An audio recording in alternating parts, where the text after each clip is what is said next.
Hello everyone, जय हिंद। आज 3 अगस्त है और 3 अगस्त से बनने वाले हम लोग करेंट अफेयर क्वेश्चन देखेंगे। तो चलिए सेशन स्टार्ट करते हैं। अगर वीडियो अच्छी लगे तो प्लीज़ लाइक सब्सक्राइब ज़रूर करिएगा। देखते हैं फर्स्ट क्वेश्चन हमारा क्या है। हाल ही में महाराष्ट्र सरकार ने किसे पहला उद्योग रत्न अवार्ड देने का फैसला किया है? तो ये हमारे रतन टाटा हैं। इससे संबंधित कुछ डिटेल्स से चलिए देख लेते हैं। महाराष्ट्र सरकार ने दिग्गज उद्योगपति और टाटा संघ के मानद चेयरमैन रतन टाटा को पहला उद्योग रत्न अवार्ड देने का फैसला किया है और विशिष्ट लोगों में दिए जाने वाले महाराष्ट्र भूषण पुरस्कार की तरह ही राज्य सरकार ने रतन टाटा को उद्योग रत्न पुरस्कार देने का फैसला किया है। रतन टाटा को भारत के दो सबसे बड़े नागरिक पुरस्कारों यानी कि 2008 में पद्म विभूषण और 2000 में पद्म भूषण से सम्मानित किया गया था। रतन टाटा को ऑस्ट्रेलिया के highest civil honour order of Australia award से भी सम्मानित किया गया था। उद्योग रत्न पुरस्कार एक राज्य स्तरीय पुरस्कार है जो महाराष्ट्र के औद्योगिक क्षेत्र में उत्कृष्ट योगदान देने वाले व्यक्तियों को दिया जाता है। सेकेंड नंबर क्वेश्चन है, हाल ही में भारत पहला मत्स्य पालन अटल इनक्यूबेशन सेंटर किस राज्य में स्थापित करने की घोषणा की है? तो ये केरल में की है। Kerala university of fisheries and ocean studies मत्स्य पालन में भारत का पहला अटल इंक्यूबेशन सेंटर स्थापित करेगा। अटल इंक्यूबेशन सेंटर पहल अटल इनोवेशन मिशन का हिस्सा है जिसका उद्देश्य देश के विभिन्न उद्योग में नवाचार और उद्यमिता की संस्कृति को बढ़ावा देना है। इसका प्राथमिक उद्देश्य क्षेत्र के भीतर स्टार्टअप और आविष्कारशील पहलों के लिए एक सहायक और उत्साहजनक वातावरण प्रदान करके मत्स्य पालन उद्योग को प्रगति को बढ़ावा देना है। किस राज्य या यूटी में दुनिया के सबसे बड़े म्यूजियम युगे युगीन भारत का निर्माण किया जाएगा? तो ये हमारे नई दिल्ली में किया जाएगा। नई दिल्ली में जो है प्रधानमंत्री नरेंद्र मोदी सबसे बड़े म्यूजियम युगे युगीन भारत का निर्माण करने की घोषणा की है और इस म्यूजियम में जो है अलग अलग थीम्स पर आधारित 8 ब्लॉक होंगे और म्यूजियम में भारत के 5000 साल के इतिहास को दर्शाया जाएगा और यह म्यूजियम 1.17 वर्ग मीटर में तैयार किया जाएगा। नेक्स्ट क्वेश्चन देखते हैं। जुलाई 2023 में आईएमएफ ने भारत की 2023 जीडीपी वृद्धि का अनुमान कितना बढ़ाकर कर दिया है? तो 6.1% कर दिया है।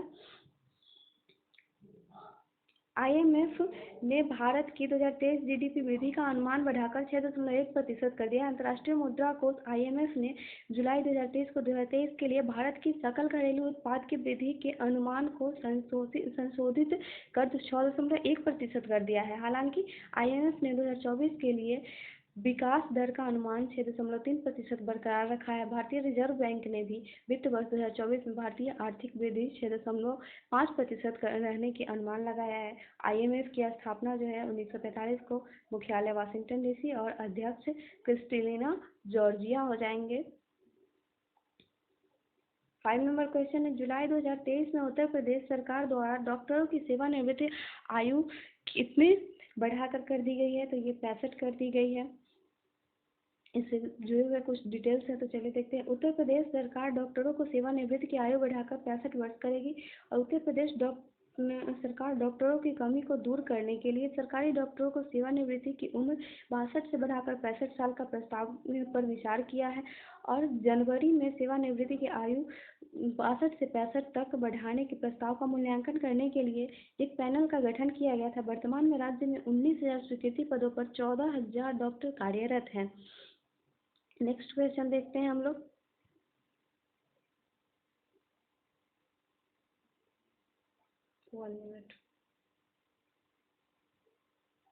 ओके, नेक्स्ट है, हाल ही में किसे लोकमान्य तिलक राष्ट्रीय पुरस्कार से सम्मानित किया गया है? तो हमारे प्रधानमंत्री नरेंद्र मोदी को। प्रधानमंत्री नरेंद्र मोदी को पुणे में लोकमान्य तिलक राष्ट्रीय पुरस्कार से सम्मानित किया गया है। यह पुरस्कार 1983 में तिलक स्मारक मंदिर ट्रस्ट द्वारा स्थापित किया गया था और यह पुरस्कार 1 अगस्त को लोकमान्य तिलक के पुण्यतिथि पर दिया जाता है।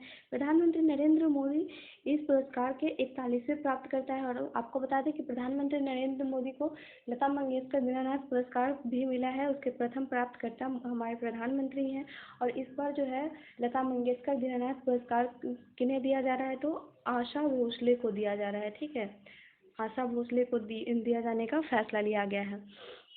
नेक्स्ट क्वेश्चन देखते हैं। हाल ही में क्रिसिल द्वारा जारी की गई कॉर्पोरेटिंग बैंकिंग रैंकिंग में किस बैंक ने भारतीय स्टेट बैंक को पीछे छोड़ दिया है? तो ये हमारा HDFC बैंक है, ये पीछे छोड़ दिया है SBI को।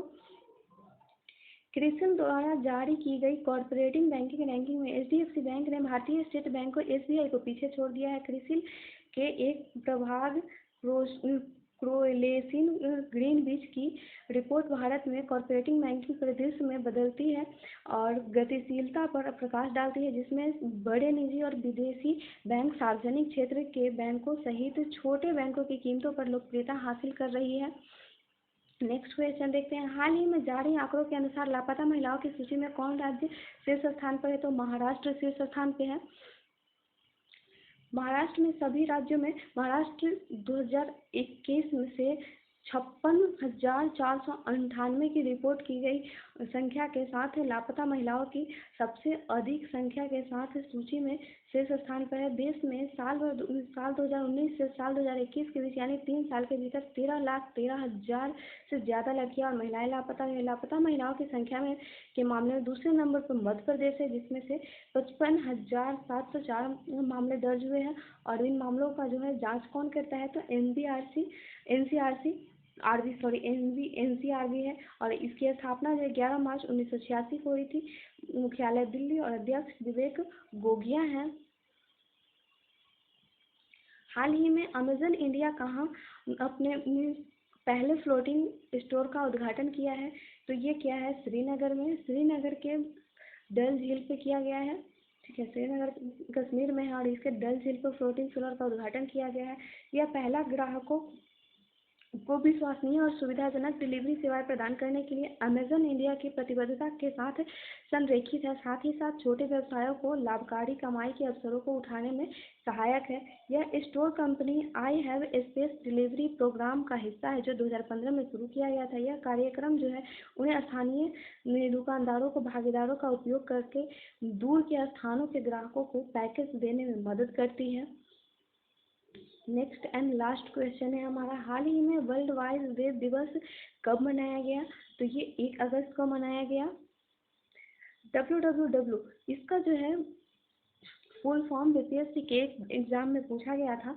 तो चलिए स्टार्ट करते हैं। इसमें www का फुल फॉर्म जो क्या है, ये 1 अगस्त को मनाया जाता है। वर्ल्ड वाइड वेब दिवस कब से मनाया जाने लगा? तो ये टीन वर्नर्स लीग के द्वारा पूरे विश्व में 1989 को मनाए जाने की घोषणा की गई थी। तभी से हर वर्ष अगस्त को वर्ल्ड वाइड वेब दिवस मनाया जाता है। ठीक है, तो आज का सेशन हमारा यहीं पे समाप्त होता है। मिलेंगे नेक्स्ट वीडियो में। Thank you so much.